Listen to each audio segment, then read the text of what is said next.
저희는 지난 시간에 하나님께서 사람을 만드신 그 제품 설명서의 첫 번째 항목에 대해서 살펴보았습니다. 그것이 뭐였습니까? 사람은 금은 보석으로이 아니라 진흙을 재료로 해서 만들어진 비천한 제품이다 라는 것을 살펴보았습니다. 성도 여러분, 이 성경의 인간 제품에 대한 설명서가 얼마나 정확하고 확실한가 하면, 우리 인간이 코의 호흡을 멈추는 순간 어떻게 됩니까? 순간 우리의 몸은 땅의 흙과 다른 것이 아무것도 다른 것이 없다는 것으로 증명이 됩니다. 실제로 그렇죠. 우리가 죽은 몸이 시간이 지나면 흙과 먼지로 사라져 버립니다. 그래서 시편 90편을 보면 이 시편 90편은 하나님의 사람 모세의 기도라라고 이렇게 부제가 붙어 있습니다. 90편에서 모세는 이렇게 고백을 하죠. 3절 10절에 주께서 사람을 티끌로 돌아가게 하시고 말씀하시기를 너의 인생들은 돌아가라 하셨사오니. 어디로 돌아가는 겁니까? 왔던 대로 돌아가라는 거죠. 우리의 연수가 70이요 강건하면 80이라도 그 연수의 자랑은 수고와 슬픔뿐이요 신속히 가니 우리가 날아가나이다. 어디로 돌아간다고요? 우리가 왔던 곳으로, 티끌, 흙으로 돌아가는 것이죠. 그러니까 우리 인간이 아무리 온갖 것으로 멋있고 아주 화려하게, 아주 정교하게 우리가 치장을 한다 할지라도, 여러분 진흙으로 만든 그 상을, 조각상을 보십시오. 거기다 물을 붓게 되면 아무리 멋있게 생긴 그 진흙상, 그 흙으로, 진흙 상태로 돌아가지 않습니까? 이 모습이 저와 여러분, 우리 모든 동료 인간들의 실존의 한 면인 것이죠.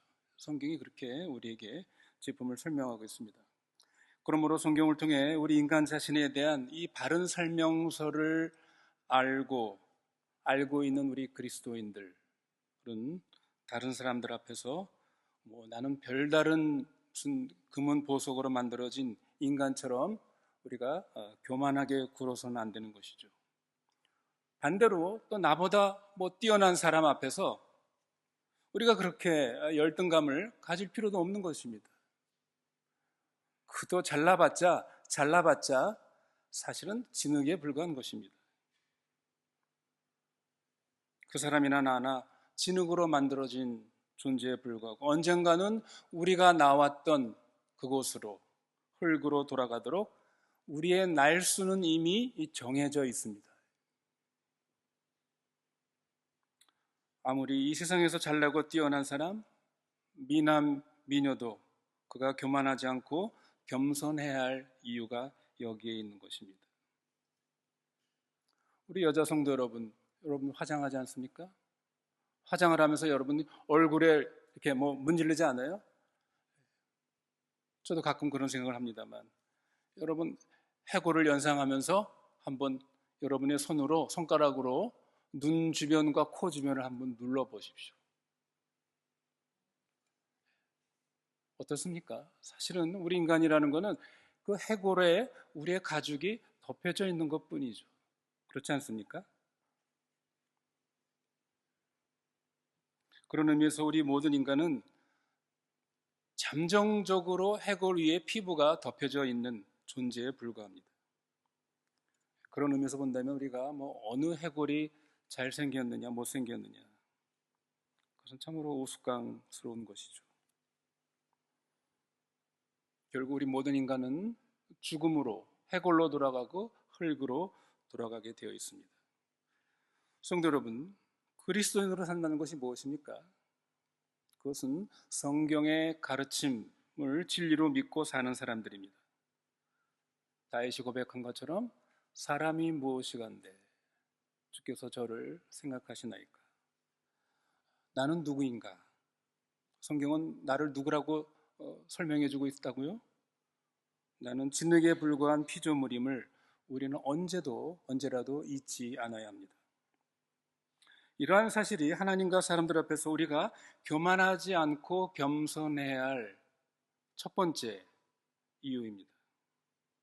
그럼 인간에 대한 이러한 성경의 제품 설명서를 볼 때 그것은 기독교가 인간에 대해서 너무 부정적으로 또는 비관적으로 보고 있는 것이 아닌가, 이렇게 항의하는 사람들이 있을지 모릅니다.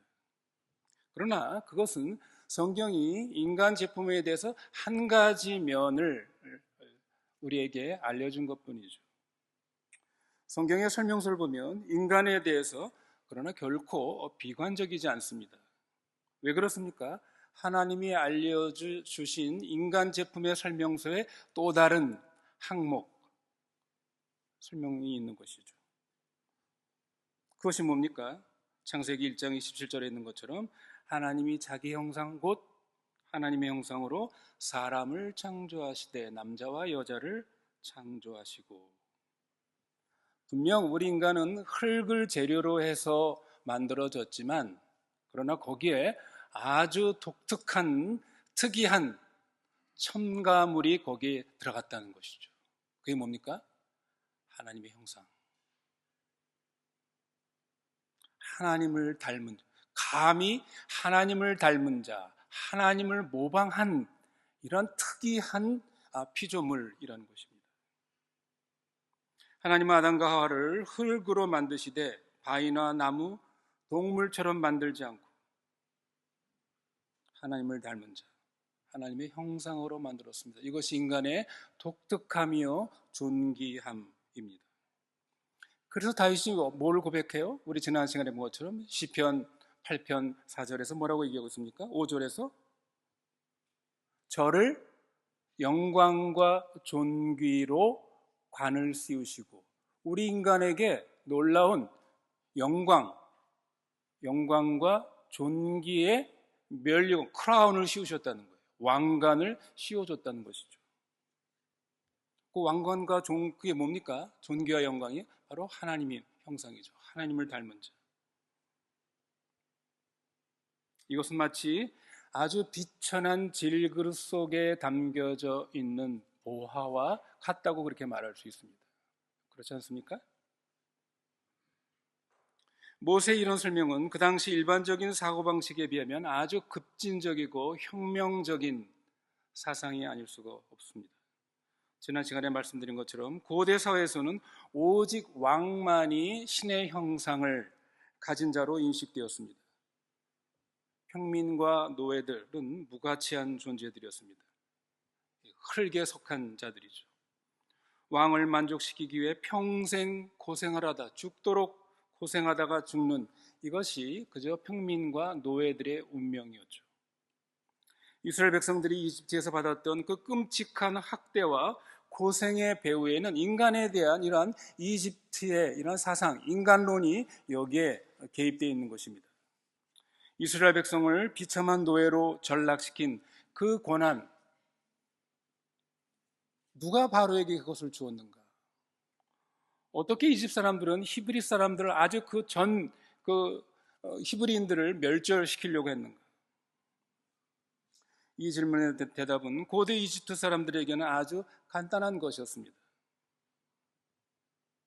신분이 천한 이 히브리 사람들, 이 사람들은 좋은 인간적인 대우를 받는다는 것 상상할 수가 없는 것이죠. 그들에게는 인간으로서 어떤 고귀함도 어떤 존경을 받을 만한 가치가 없었습니다. 오직 신의 형상, 신의 아들인 파라오만이 이 땅에서 신적인 권위를 대표하고 행사할 뿐이었습니다. 모세는 창세기에서 이런 엉터리 거짓말을 단호하게 반박하였습니다. 그는 왕이나 평민이나 모든 사람이 똑같이 신의 형상, 하나님의 형상이라고 대담하게 주장하고 있는 것이죠. 아담과 하와의 모든 후손들은 누구나 동일하게 이 영광스러운 존귀한 신분을 갖고 있습니다. 하나님은 소수의 몇 사람에게만이 아니라 모든 인류에게, 인간이면 누구나에게 이러한 가치와 존엄성을 부여해 준 것입니다. 또한 하나님은 나중에 모세를 통해서 하나님의 백성 이스라엘 사람들이 다른 동료 인간들, 다른 사람들을 어떻게 대우해야 되는지에 대해서 율법을 통해 가르쳐 주셨죠. 하나님은 모세를 통해서 특별히 그 사회의 그 약자들, 가난한 사람들, 고아와 과부와 이방 나그네들을 이스라엘 백성들은 어떻게 그들을 대우해야 되는지 이것을 강조하셨습니다. 그리고 하나님의 백성 사회에서는 안식년과 희년제도를 통해서 종들을 어떻게 합당한 대우를 해야 되는지를 알려주셨습니다. 뿐만 아니라 재판관은 부자나 권력자의 편을 들어서는 안 됨을 경고하였습니다. 물론 그렇다고 가난한 자라고 두둔하지 말라. 공정하게 재판하라. 이렇게 말씀하셨습니다. 더 놀라운 사실이 있죠? 뭡니까? 이스라엘의 왕은 하나님의 법 아래에 있다. 그것을 주지시켰습니다. 여러분, 이 왕이 법이냐 법이 왕이냐 이것은 굉장히 중요한 하늘과 땅 차이를 가지고 있다고 전에도 말씀드린 적이 있습니다. 왕도 법 아래에 있다. 인간 위에 있는 것이 아니라 법 아래에 있다. 어느 인간도 근본적으로 인간 이외에 인간이 있지 않다는 것을 성경이 율법을 통해서 알려주셨습니다. 이러한 성경의 인간론이 나중에 서구 민주주의 정치체제에 아주 결정적인 영향을 끼치게 되죠. 우리 이 사실을 잘 알고 있습니다. 성도 여러분, 우리는 여기서 성경의 균형 잡힌 인간상, 즉 인간은 흙으로 된 형상이지만 동시에 하나님을 닮은 형상이라는 이 관점에서 기독교의 인간관이 얼마나 의롭고 공정한지 이것을 우리는 기억해야 합니다. 저희가 지난 시간에 살펴본 것처럼 모든 인간은 진흙으로 만들어진 존재라는 사실은 모세 당시 이집트 사회를 구성하는 인간 계급의 사다리에 맨 꼭대기에 누가 있다고 그랬습니까? 왕이 있다고 그랬죠. 지배 계급이 있습니다. 그걸 완전히 끌어내린 것이죠. 그리고 저 사다리 저 맨 밑바닥에 있는 평민들, 노예들을 끌어올리셨습니다. 너희들도 동등한 하나님의 형성으로 지음받은 고귀한 존재다. 그래서 인간 계급 사다리 바닥에서 신음하는 비천한 취급을 받는 사람들을 고귀한 존재로 끌어올려 모든 인간은 하나님 앞에서 동등한 귀한 존재임을 역설해주고 있는 것입니다. 성도 여러분, 성경에 이러한 인간에 대한 가르침을 볼 때 그것이 얼마나 합리적이고 또 매력적인 진리인지 여러분 아시겠습니까? 이러한 인간의 존엄성에 대한 성경적 관점은 오늘 현대를 사는 우리 모두에게도 동일한 관점이 되어야 합니다. 인간의 이 존엄성을 공격하는 이 세상의 태도에 대해서 우리는 단호한 대항하며 싸워 나가야 합니다. 물론 현 시대는 옛 이집트 시대처럼 왕족이나 귀족들이 신의 아들로 신성시되는 그런 것들을 우리는 오늘날 믿거나 인정하지 않습니다. 그러나 여전히 이 세상은 어떤 사람들이 다른 사람들보다 더 귀중하고 혹은 천하다는 그런 편견과 잘못된 인식을 가지고 행동하는 사람들이 많이 있는 것이죠. 이것은 단지 옛 시대와는 다르게 그저 모양을 달리할 뿐입니다. 그럼 여러분, 오늘날 이런 인간의 그 존엄성, 하나님 앞에서 모든 인간이 동등하고 존엄하다라는 이런 사상을 손상시키는 것들 중에는 어떤 것들이 있습니까? 여러 가지 형태가 있을 수 있습니다. 그 중에 하나는 사람의 수입으로 그 사람의 인간 가치를 평가하는 것이죠. 우리 사람들은 소유를 가지고 그 인간의 존엄성을 잽니다. 또는 교육 정도나 외모, 직업이 인간 가치를 재는 척도가 되어버린 그런 시대에 우리가 살고 있습니다. 그러나 인간 창조에 대한 성경의 이 두 번째 설명은 이런 거짓된 현대 인간에 대한 가치 척도에 어울리지 않는 모든 사람들에게 복음이 되는 것입니다. 우리 인간의 참된 가치는 어떤 외적 환경이나 조건에 달려 있지 않습니다. 만인의 창조주이신 하나님은 인간이 자기 형상 곧 하나님이 부여하신 그 신성을 지닌 왕의 형상을 지닌 자라고 성경은 그렇게 선언하고 있습니다. 여러분, 우리는 다른 사람이 우리에 대해서 뭐라고 표현한다 할지라도 우리는 그것과 상관없이 성경적인 올바른 이러한 인간관, 자아상을 우리는 늘 인식해야 합니다.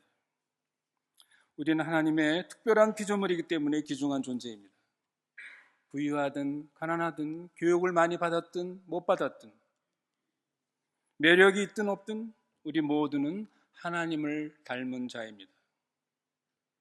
그런데 놀랍게도 많은 그리스도인들이 자신의 하나님의 형상이라는 사실, 이것을 그저 별 생각 없이 살아가는 경우가 많습니다.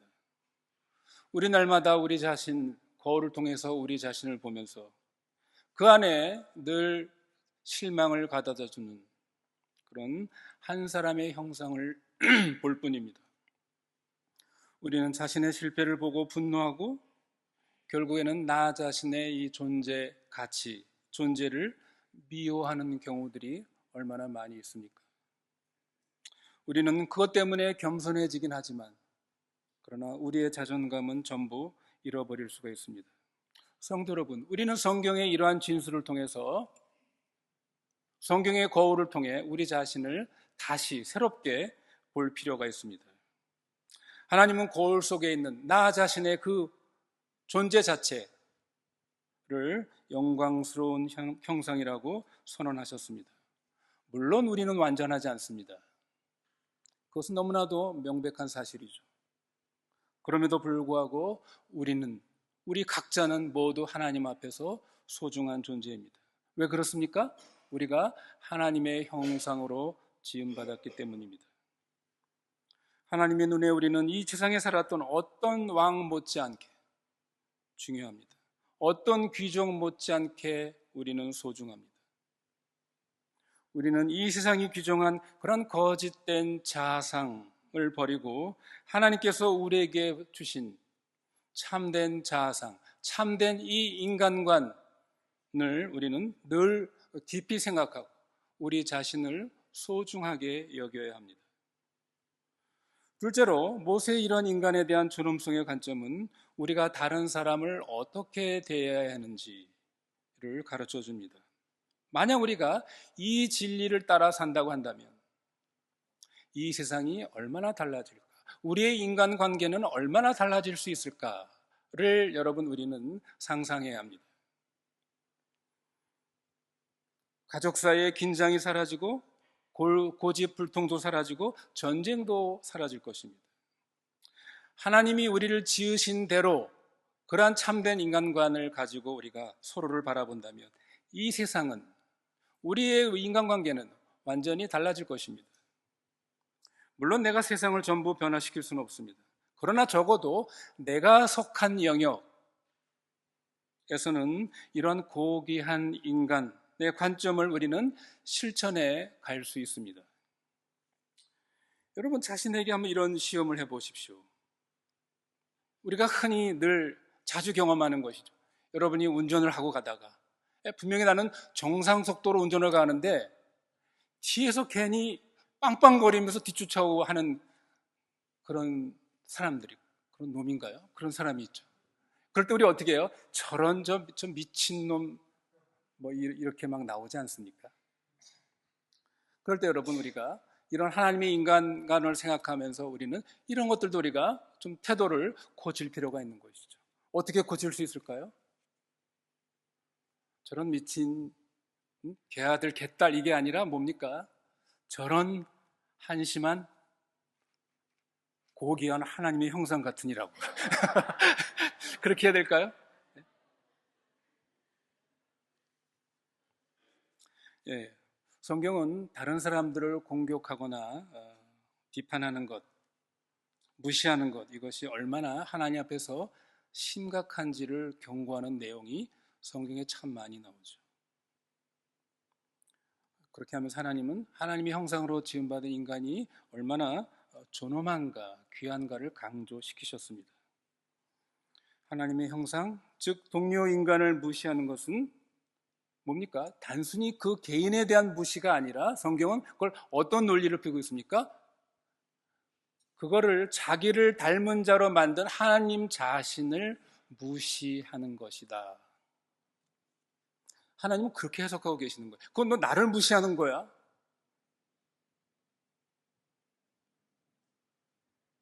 우리가 부당하게 다른 사람을 공격하는 것, 그것은 하나님을 공격하는 큰 죄가 됨을 성경은 강조하고 있습니다.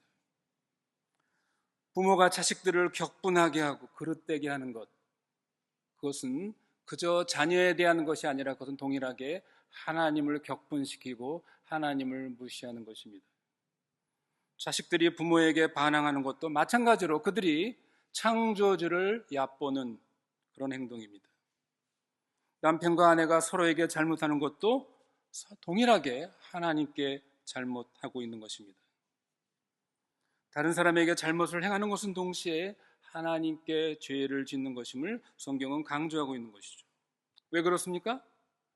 우리가 다른 사람에게 잘못하는 것들, 그것은 모두가 그 사람이 반영된 그 하나님의 형상이고 그 하나님을 무시하고 하나님을 손상시키는 것이기 때문에 그렇습니다. 성도 여러분, 우리가 다른 사람을 고귀한 하나님의 형상으로 대하지 않고 그 형상을 손상하는 것이 얼마나 하나님 앞에 심각한 죄인지 이것을 우리는 알고 있어야 합니다. 창세기 9장 6절에 보면 하나님께서는 사람을 죽이는 자는 반드시 뭐라고 그랬습니까? 똑같이 피를 흘려야 한다. 무릇 사람의 피를 흘리면 사람이 그 피를 흘리는 것이니 이는 하나님이 자기 형상대로 사람을 지었음이니라. 문제는 여러분, 우리가 다른 사람을 칼이나 뭘로 죽이는 이런 살인, 직접적인 살인이 아니라 오늘 이 두 개의 본문의 내용입니다.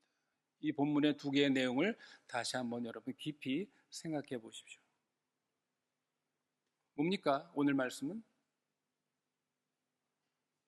형제에 대해, 동료 인간에 대해 분노하는 것, 무시하는 것, 욕하는 것, 멸시하는 것, 뭐라고 그랬습니까?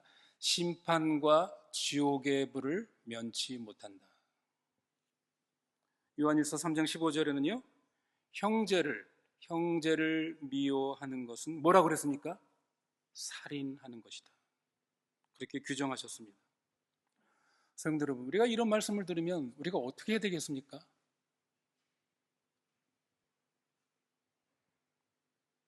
우리가 하나님 말씀에 순종하면서 가겠습니까? 아니면 내 고집대로, 내 성질대로, 내 감정대로 그렇게 가겠습니까? 우리는 우리 자신이 누구인지 성경이 가르쳐 주신 대로 균형 있게 우리는 알아가야 하겠습니다. 여러분이 안다는 것이 그저 이론적으로 지식적으로 안다는 것이 아니죠. 성경의 소위 인식론이라는 것은 그것을 우리가 체험적으로 경험적으로 우리가 순종해 가면서 경험적으로 그것을 증명해서 안다, 그런 의미를 가지고 있습니다. 우리 자신은 현재 우리가 어떤 모습이라 할지라도 하나님의 형상으로 지음받은 고귀한 존재입니다. 우린 우리 스스로를 존엄하게 우리는 그렇게 여겨야 합니다. 또한 우리는 건전한 의미의 자존심 갖기 운동을 우리는 버려야 합니다. 오늘날 사람들이 사실은 자기 자신을 너무나 천대하고 무시하고 있는 그런 시대에 우리가 살고 있습니다. 여러분 생각해 보십시오. 사람이 자기 자신을 천하게 여기면 어떻게 되는 것입니까? 한국도 그렇고 영국도 마찬가지입니다. 통계 조사를 보면 여러 가지 그 범죄 혹은 못된 짓을 하는 사람 거의 대부분의 그 통계 조사를 보면 자기를 무시하는 사람, 자기를 하찮게 여기는 사람입니다. 소위 상담 심리에서 말하는 자존감이 낮은 이런 사람들이죠. 왜 그렇습니까? 그 사람이 가정이 깨졌거나 혹은 가정이 엉망이어서 어릴 때부터 어떻게 해요? 그 사람이 제대로 존중을 받지 못하고 그렇게 자란 경우들이라는 것이죠. 자기를 아무것도 아닌 것처럼, 자기를 그냥 한국식 용어로 말하면 개떡같이 생각하는 거죠. 여러분, 자기를 개떡같이 여기면 개떡같은 짓을 하게 돼 있습니다. 사람이 그래도 자존심, 자긍심이 있으면 뭐 나쁜 짓을 하고 싶어도 그 자기의 자존심 때문에 못하는 경우들이 많이 있습니다. 그렇지 않습니까? 잘못된 무엇을 할까 하다가도 내가 자존심이 상해서 그렇게 하지 못하는 경우들이 있죠. 내가 자존심이 상해서 내가 더러워서 그런 짓은 못해. 물론 우리 그리스도인은 단지 뭐 자존심 때문에가 아니라 우리가 하나님 앞에서 하나님을 의식하기 때문에 그렇게 하지 말아야 되는 것이죠. 우리 그리스도인에게는 그런 거룩한 자존심이 필요합니다. 우리 그리스도는 항상 내 자신이 누구인가, 자기 자아상, 자기 인식을 분명히 우리는 늘 인식하면서 행동해야 합니다. 여러분은 누구입니까? 여러분은 대단한 족속, 대단한 신분을 가진 사람들입니다. 소위 거룩한 귀족들이죠. 그것을 베드로가 아주 멋있게 표현하고 있지 않습니까? 베드로전서 2장 9절에 너희는 택하신 족속이요 왕 같은 제사장들이요 나의 소유된 백성이라.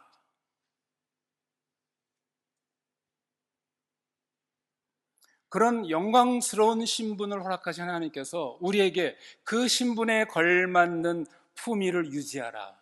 뭐라고 베드로가 말합니까? 이는 너희로 하여금 어두운 데서 불러내신 자의 아름다운 덕을 선전하도록, 그것을 증거해 나가는 그런 삶을 살도록 하나님께서 우리를 그리스도 안에서 왕 같은 제사장들로, 로열 패밀리로, 일원으로 우리를 삼아 주셨다는 것이죠. 우리는 하나님의 형상으로 지음받은 고귀한 존재입니다. 우리는 단순한 흙이 아닙니다. 우리는 짐승이 아닙니다. 나는 고귀하고 중요한 사람이기 때문에 우리는 고상한 삶을, 거룩한 삶을 우리는 살아가야 합니다. 우리는 가치 있는 삶을 살아야 한다는 것입니다. 자기를 천대하는 사람은 사람이 다 자기와 같은 줄 알고 다른 사람도 천대합니다. 우리 그리스도인은 올바른 자존심, 정당한 자존감, 이것을 가져야 합니다. 여러분, 이것은 교만심하고 다른 것입니다. 여러분, 교만하다는 건 뭡니까? 자기가 높은 줄 알고 어떻게 해요? 다른 사람을 무시하는 게 이게 교만한 사람이에요. 그런데 자기가 귀한 줄 알고 존귀한 줄 알고 다른 사람을 존귀하게 여기는 것, 존귀하게 대하는 것, 이게 정당한 자존심이고 정당한 자존감입니다.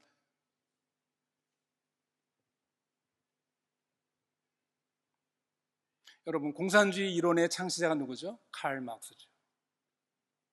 칼 막스는 이런 얘기를 했습니다. 하나님이 없어야 사람이 가치 있게 된다, 존귀하게 된다, 이런 주장을 했습니다. 그 이론이 뭡니까? 사람이 하나님을 절대자로 추정하기 때문에 인간이 그 신 밑에서 노예처럼 종속되었기 때문에 사람의 가치가 떨어지는 것이다, 이런 이론을 핍니다. 여러분, 칼 막스의 공산주의 이론이 한때 많은 그 지성인들, 젊은 사람들, 정치가들에게 엄청난 매력을 주지 않았습니까? 큰 영향을 끼쳤습니다. 여러분은 이 칼 막스의 주장에 대해서 어떻게 생각하십니까? 그런데 여러분, 흥미로운 것은 이 칼 막스의 사상 이론이 아니라 그 이론을 믿고 나타난 결과죠. 여러분, 칼 막스의 공산주의 이론을 신봉한 그런 정치가들, 그런 사회, 그 국가를 보십시오. 결과가 무엇입니까? 그들이 어떻게 했습니까? 그런 나라의 자유와 인권을 생각해 보십시오. 인간을 어떻게 대우했습니까? 공산주의가 인권을 얼마나 유린했습니까? 옛 소련을 보십시오. 캄보디아 폴포트 정권을 보십시오. 모 대통령 중공, 김일성 저 북한을 보십시오. 하나님을 없애서 과연 인간의 가치가 올라갔습니까? 지상 낙원이 되었습니까? 하나님이 없다고 하는 이 공산주의 국가들에서 인권이 무자비하게 말살되고, 여러분 그 현실을, 그 결과를 우리가 어떻게 설명할 수가 있습니까? 반대로 여러분, 기독교의 영향을 깊이 받은 이 서구 유럽 사회를 보십시오. 예를 들면 서구 사회의 이 장애인들을 위한 그 복지시설, 혜택, 혹은 그들의 태도 보십시오. 하나님이 없으면 인간의 가치가 올라간다. 인간의 자유와 인권이 더 증진된다. 새빨간 거짓말이죠. 사기입니다. 천만의 말씀입니다. 세계 인권 문제를 담당하는 미국의 그 프리덤 하우스라는 그러한 인권 단체가 있습니다. 그 보고서를 보면 전 세계에서 자유와 인권이 가장 많이 진척된 나라들 거의 대부분이 개신교, 이 프로테스탄트의 영향을 받은 국가들로 나와 있습니다. 이 세계의 87%가 선진국과 중진국에 있는 나라들 대부분이 개신교 국가들입니다. 그런 보고를 했습니다. 하나님이 없어야 사람의 가치가 올라간다는 이것은 새빨간 거짓말입니다. 러시아의 대문호인 도스토옙스키는 이런 말을 했습니다. 하나님이 없으면 무엇이든지 허용될 수 있다. 기가 막힌 말이죠. 여러분, 하나님이 제거되면 무엇이든지 할 수 있습니다. 무엇이든지 가능합니다. 무엇이든지 다 허용되는 것이죠. 하나님을 두려워하지 않으면 인간에게 남는 것은 뭡니까? 그것은 야만성과 광기뿐입니다. 그리고 그런 야만성은 상황과 조건만 맞으면 언제나 그 광기는 튀어나오게 되어 있는 것이죠. 하나님의 형상으로 지음받은 인간의 이 존엄성에 대한 성경의 설명서를 받아들이지 않는 진화론의 목적지는 뭡니까? 결국 핵심은 뭡니까? 적자생존 아닙니까? 적자생존이라는 말이 뭡니까? 힘 있는 자만이 살아남는다는 논리죠. 그 사상이 뭡니까? 힘의 논리, 힘의 철학입니다. 힘을 믿는 그런 사상이죠. 진화론의 이런 인간에 대한 인간론을 가지면 결국 그 사회는 힘이 있는 자들만이 남아있는 것입니다. 여러분, 그래서 뭡니까? 히틀러가 독일에서 모든 그 당시에 그 무슨 장애자들, 유태인들, 무슨 집시들 전부 다 몰살한 것 아닙니까? 사회의 쓰레기들, 힘없는 사람들. 그러나 역사는 오히려 하나님을 두려워했을 때 사람의 가치가 진정으로 올라감을 증명하고 있습니다. 여러분, 각 나라에서의 그 자유와 인권 증진을 위해서 애쓰는 그런 사회단체, 그런 시민단체를 보십시오. 거의 대부분의 사람들이 기독교인들이 그걸 합니다. 기독교인들이 가장 많습니다. 많을 수밖에 없는 것이죠. 왜 그렇습니까? 기독교인은 인간이 어떤 존재인가, 인간에 대한 그 가치와 존엄성, 하나님의 형상으로 지음받은 이 사상, 이 지식을 가지고 있기 때문에 그런 것이죠. 기독교는 개개인의 인간의 존엄성을 지극히 중시하는 종교이기 때문에 그렇습니다. 장애자, 약자를 돕는 것, 이것은 경제적인 관점에서 보면 비효율적이고 낭비입니다. 투자한 만큼 결과가 발생하지 않습니다. 아무래도 그것은 정상으로 돌아오지 않을 가능성이 많습니다. 그럼에도 불구하고 그들은 동일한 하나님의 형상으로 지음받은 고귀한 존재임을 알기 때문에 마땅히 인간으로서 대접을 받아야 한다. 이런 사상인 것이죠. 그렇기 때문에 투자할 가치가 있다는 것. 이것이 기독교인이 갖는 태도입니다. 이것이 서구 사회가 기독교의 인간관을 받아들인 결과입니다. 그래서 뭡니까? 결국 하나님으로부터 부산물로 복을 받게 된 것이죠. 물론 서구 사회가 범한 오류가 없다는 게 아닙니다. 여기도 많은 문제가 있죠. 많은 잘못이 있습니다. 그럼에도 불구하고 기독교가 끼친 이 아름답고 고상한 인간관이 서구 사회에 깊이 뿌리박혀 있다는 것, 이것을 우리는 영국에 사는 우리가 경험하고 있는 현실이기도 합니다. 말씀을 맺습니다. 오늘날 우리 주변에 있는 사람들, 특히 심지어 그리스도인이라고 하는 우리들 자신들도 대체로 우리는 우리 자신에 대해서 우리가 어떤 사람인지 몰라 혼란에 빠져 있습니다. 이런 혼란 속에서 이 세상은 많은 거짓된 자상을 제시합니다.